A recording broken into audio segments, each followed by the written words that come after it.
Shalom Bapak dan Ibu, saudara yang terkasih, kembali berjumpa dengan saya dalam program Renungan Harian pada hari ini.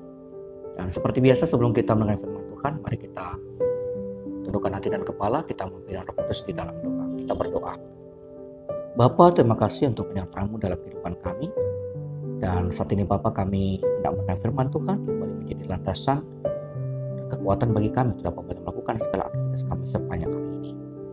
Bersabda Tuhan kepada kami sedia untuk mendengarnya. Di dalam nama Tuhan kami Yesus Kristus kami sudah berdoa. Amin. Baik Bapak Ibu yang terkasih, firman Tuhan yang akan kita baca pada hari ini terambil dari Injil Yohanes pasal yang pertama ayat yang ke-45, kemudian ayat yang ke-48 sampai dengan 49. Demikian bunyi firman Tuhan. Filipus bertemu dengan Nathanael dan berkata kepadanya, "Kami telah menemukan Dia yang disebut oleh Musa dalam kitab Taurat dan oleh para nabi, yaitu Yesus, anak Yusuf dari Nazaret." Kata Nathanael kepadanya, "Bagaimana engkau mengenal aku?" Jawab Yesus kepadanya, "Sebelum Filipus memanggil engkau, aku telah melihat engkau di bawah pohon ara."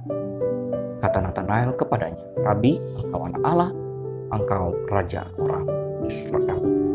Demikian juga pembacaan firman Tuhan yang berbahaya dalam kita semua, tidak hanya mendengarkan, tapi yang juga memeliharanya dalam kehidupan kita sehari-hari.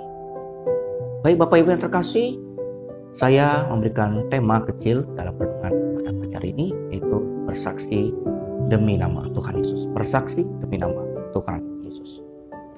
Tentu saja hal bersaksi sudah sangat sering kita dengarkan sebagai Kristen yang selalu rajin dan setia dalam peribadahan atau persekutuan. Kita pasti sering mendengarkan kata bersaksi.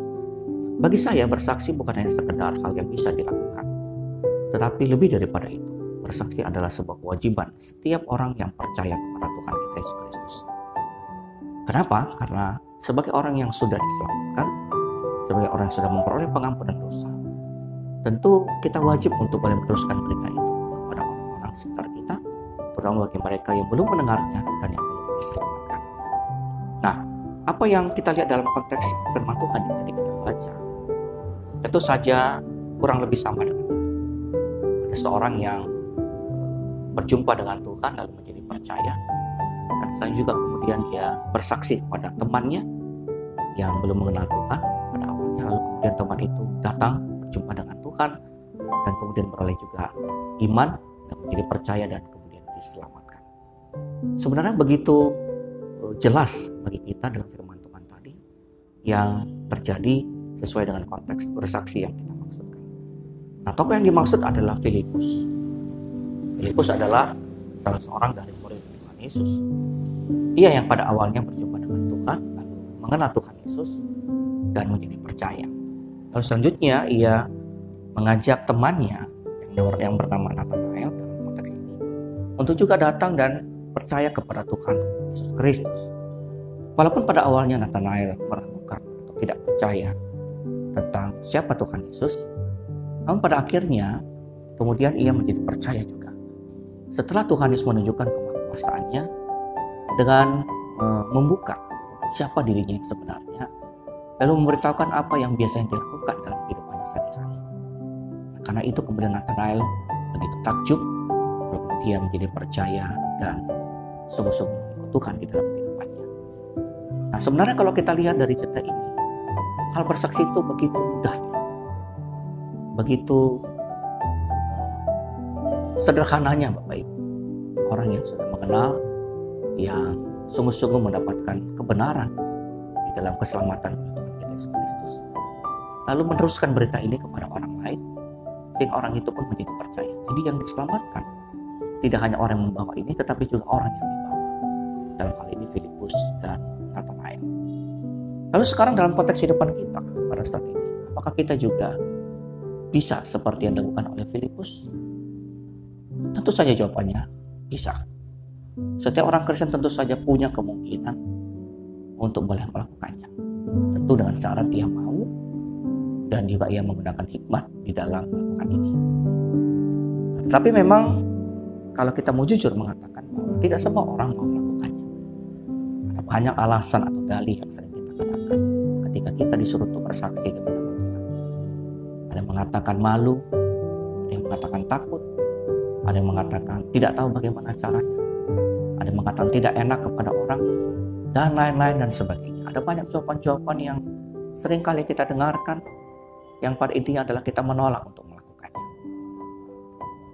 Memang saya juga mengakui dalam waktu kehidupan kita, khususnya di negara kita pada saat ini, tentu hal bersaksi bukan hal yang mudah. Hal ini menjadi sangat sensitif, apalagi bersinggungan dengan agama saudara-saudara kita yang lain yang juga adalah warga negara kita, sama seperti kita. Tetapi yang saya maksud adalah bukan secara membabi buta, bukan juga tanpa hikmat dan penuh dengan kekonyolan. Tentu saja kita harus menggunakan hikmat, kita juga harus berhati-hati. Tetapi prinsip atau tugas bersaksi memberitakan firman Tuhan tetap merupakan sebuah kewajiban untuk kita lakukan. Tetapi tentu saja tidak bermaksud atau tidak harus dengan cara kita memaksa orang, kita mengajak yang berdebat, atau kemudian bertengkar, lalu menuding, membongkar kesalahan-kesalahan dan kekurangan mereka, dan kemudian menjadi bertengkar, berkonflik dan sebagainya. Tentu itu cara-cara yang tidak kita kendaki. Tetapi kita bisa melakukannya dengan cara yang jauh lebih baik. Dengan hikmat yang daripada Tuhan, kita bisa menjalin persahabatan yang baik. Kita bisa menunjukkan melalui perkataan, pikiran, dan perbuatan kita tentang siapa Tuhan kita Yesus Kristus. Karena saya yakin dan percaya Bapak Ibu, di tempat yang lain yang mungkin dekat dengan kita, ada banyak orang yang merindukan keselamatan ini. Ada banyak orang yang merindukan pemberitaan firman Tuhan, namun sampai saat ini mereka belum pernah mendengarnya. Ada banyak orang yang mendambakan, ya, karena mereka sedang berada dalam kebingungan, keputusasaan, ketidakpastian. Siapa yang Tuhan utus? Bapak, Ibu, dan saya, kita semua.